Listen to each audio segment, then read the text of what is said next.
유튜브 채널 가장 많이 본 뉴스, 구독, 좋아요, 알림 설정, 댓글은 저에게 큰 힘이 됩니다.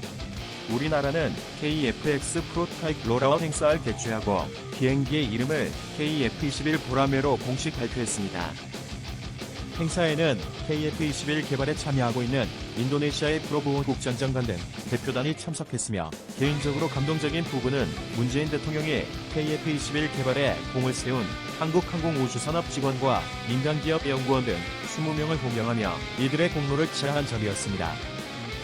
문 대통령은 이날 출고식 기념사에서 KF-21 출고로 자주 국방의 새로운 시대가 열렸다면서 항공산업 발전의 역사적 이정표를 세웠다고 높이 평가했으며, 민관군 개발진과 참여진의 노력 그리고 국민들의 응원이 함께 이룬 성과라고 호평했습니다.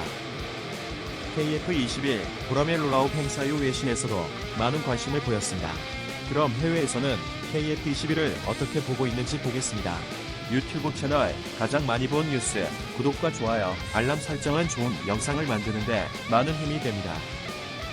해외 언론 중 가장 빨리 분석 기사를 내보낸 해외 언론사는 미국의 CNN이었습니다. CNN은 한국 KF-21 출시 초음속 전투기 제조 엘리트 그룹의 합류이란 제목으로 분석 기사를 내보냈습니다. CNN은 KF-21은 65%만이 한국선이지만 그 출시는 항공기 개발이 오랜 전통이 없는 국가에게는 중요한 성과라고 밝히며, 최종 테스트가 완료되면 한국은 첨단 초음속 전투기를 개발한 세계에서 8번째 국가가 될 것이라고 밝혔습니다. 이러한 국가는 미국과 러시아, 중국과 일본, 프랑스와 스웨덴 및 영국, 독일, 이탈리아 및 스페인의 유럽 컨소시엄입니다. 나토의 조인트의 타워 컴피턴스 센터에 따르면 이 중 미국과 중국만이 5세대 전투기를 배치했는데, 이 전투기들은 스텔스 기술과 레이더 교란 능력 조종사와 원격 데이터를 통합해 조종사들이 자신들의 작전을 실시간으로 완벽하게 파악할 수 있도록 하는 첨단 항전 장비입니다. 방위사업청은 KF-21을 4.5세대 전투기라고 부르지만 KF-21에는 스텔스 기능을 높여줄 내부 무장창이 없기 때문에 분석가들은 KF-21이 최신형 5세대 전투기인 F-35보다 더 높고 빠른 속도로 비행할 수 있고 강력한 무기들을 탑재할 수 있을 것이라고 말하고 있습니다. KF-21은 한국과 인도네시아의 공동 프로젝트로 진행 중이며, 한국은 80%, 인도네시아는 20%의 지분을 가지고 있습니다. 하지만 인도네시아는 이 프로젝트에 대한 분담금을 납부하지 않고 있으며, 인도네시아의 국방장관이 금요일에 한국을 방문하여 협상을 이어가고 있습니다. 문재인 대통령은 인도네시아의 역할에 대해 경의를 표했고, 특히 한국의 잠재력을 믿고 파트너가 된 인도네시아 정부에 감사를 표했습니다. 한국의 새로운 전투기는 1960년대에 한국에 처음 도입된 미국의 3세대 전투기인 F-4 및 F-5 전투기를 대체할 것으로 예상됩니다. 하지만 밀리터리 와치 매거진의 편집장인 아브라함 AIT는 KF-21의 생산량이 늘어남에 따라 한국의 4세대 전투기인 F-16과 F-15K를 대체할 수도 있다고 작년에 더 디플로매트에 기고했습니다. 또한 아브라함 AIT는 KF-21은 결국 한국에서 수백 대의 낡은 전투기를 대체할 수 있으며, 가격표가 미국의 F-35보다 훨씬 낮을 것으로 예상되기 때문에 상당한 수출 잠재력을 가지고 있을 것이라고 덧붙였습니다. 아브라함 AIT는 이어 태국과 필리핀, 심지어 이라크까지 한국의 새로운 전투기의 주요 고객이 될 수 있다고 썼습니다. 이들 국가들은 모두 한국에서 KF-21을 대체할 동일한 종류의 항공기를 운용하고 있다고 지적했습니다. 그들은 또한 한국에서 독자적으로 개발한 FA-50 경공격 전투기의 고객이기도 합니다. 한국이 KF-21을 수출 상품으로 성공적으로 마케팅한다면 한국의 트렌드는 계속될 것입니다. 스톡홀름 국제평화연구소의 통계에 따르면 한국의 무기 수출은 2016년부터 2020년까지 지난 5년보다 210% 증가하여 한국은 세계 무기 시장에서 2.7%의 점유율을 차지하고 있습니다. 한국은 2030년까지 세계 항공산업에서 G7 국가에 진입하는 것을 목표로 하고 있습니다. 이상이 CNN이 보도한 기사였습니다. 미국의 또 다른 매체인 더 드라이브지도 KF-21의 분석 기사를 내놓았습니다. CNN 보도와 겹치는 부분을 빼고 다른 내용만 뽑아봤습니다. 더 드라이브지는 한국이 자체 개발로 다목적 전투기를 개발하고 생산하는 것은 큰 도전이지만 한국항공우주선 없는 한국군이 사용하고 수출하는 초음속 FA-50 경전투기 등 고급 군용기를 생산하는 데 많은 경험을 쌓았습니다. 한국 산업계는 또한 블록 52, F-16C/D 다목적 전투기의 현지 생산에 참여했습니다. KF-21은 F-22 및 F-35와 비교하여 두 개의 꼬리와 동체 모양에서 자세히 관찰할 수 없는 몇 가지 특징을 보여줍니다. 그러나 KF-21은 미국 전투기가 제공하는 스텔스 기능을 제공하지는 않습니다. 대신 쌍발 엔진 제트기는 성능 측면에서 F-35와 F-16 사이의 격차를 메우기 위한 것이지만 유지 비용이 우려되는 F-35보다 저렴해야 합니다. KF-21의 무기는 6개의 언더윙관에게의 동체 하드포인트를 통해 외부로 운반됩니다. 2026년경에 KF-21 운항이 시작되면 내부 무기 창과 같은 첨단 화색 모듈에 대한 작업이 시작될 것으로 예상됩니다. 초기 형태의 KF-21은 유로파이터에 버금가는 레이더 단면적을 가질 것으로 예상되지만 지속적인 업그레이드는 이것을 훨씬 더 줄일 것입니다. 심지어 KF-21은 더 적은 능력을 가진 다른 전투기의 중요한 센서 노드가 될 수 있어 다른 전투기들과 무선 네트워크를 구성할 수 있게 해줍니다. 대체로 KF-21은 해외 고객에게 매우 매력적인 제안이 될 수 있습니다.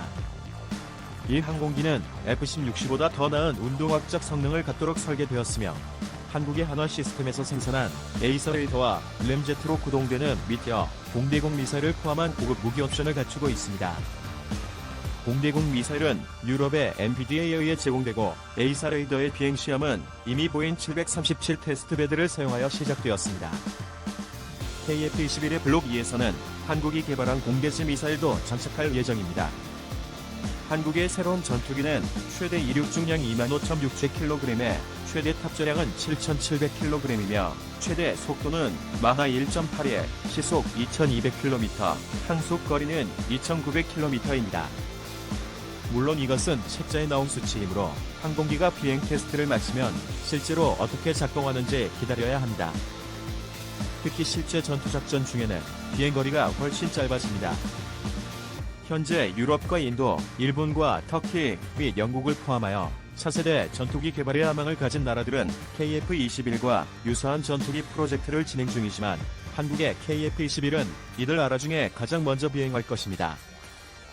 한국항공우주선 없는 보다 빠른 전투기 설계를 위해 일부 고급 기능을 돈을 주고 구입했을 수 있지만 KF-21이 수출 주문을 확보하면 장기적으로는 보상을 받을 수 있을 것입니다. 이하는 현재 한국 공군에 대한 내용으로 생각하겠습니다. 일본의 언론들도 KF-21의 시즈기 출고를 보도했지만 대부분은 짧은 내용의 단편적인 기사들 뿐입니다. 오히려 짧은 기사에 엄청난 댓글들이 달려 일본인들의 관심을 반영했습니다. 하지만 대부분이 한국 비하 내용이며 그 중에 몇 개의 댓글을 소개해드리겠습니다. 기체 표면 처리가 깨끗해서 놀랐다. 일본의 F2는 부품이 절반 이상이 미국선인데 F-16 이상으로 기체 표면에 울퉁불퉁하다. 해외 수출을 고려한 영출인지는 몰라도 행사가 화려하고 근사하다. 2026년 개발 완료, 후 6년간 100대 생산인가. 일본은 꿈도 꿀 수 없는 생산 속도구나. 국산화율 65%라는 숫자를 지나치게 좋게 해석하는 것으로 보인다. 부품 조립만 했지만 그 조립이 상당히 힘들고 레이더와 안테나 등은 제대로 국산이다.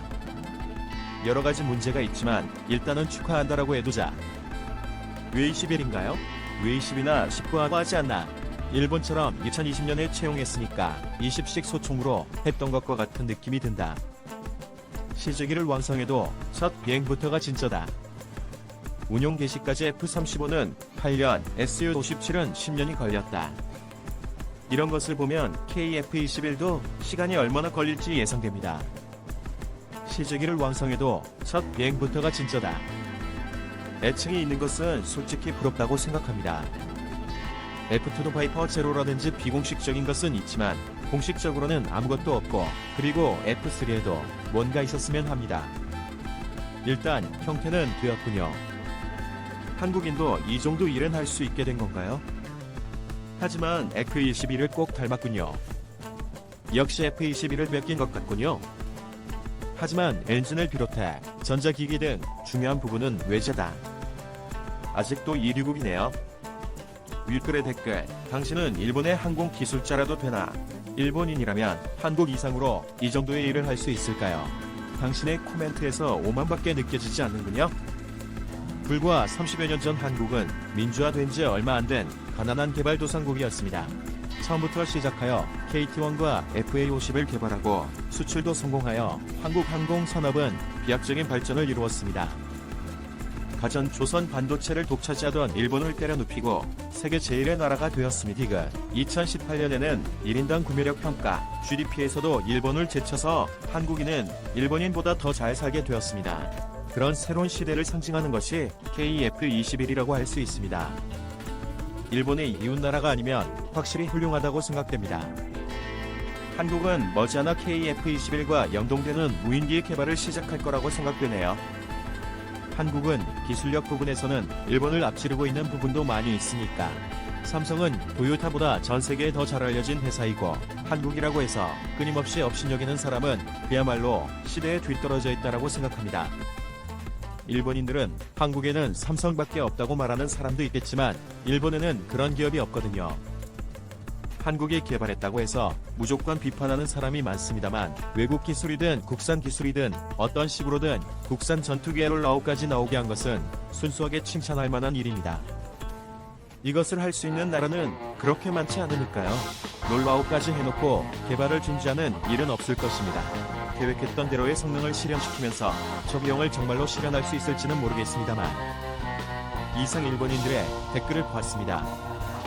일본의 언론들은 KF-21을 그렇게 비중 있게 다루고 있지만 않지만 댓글들은 많이 달리고 있어 일본 언론들과는 다르게 일본인들의 관심을 반영하고 있습니다. 시청해주셔서 감사합니다. 이 동영상은 유튜브 채널 가장 많이 본 뉴스에서 제작하여 게시한다. 구독과 좋아요, 알람 설정은 좋은 영상을 만드는데 많은 힘이 됩니다.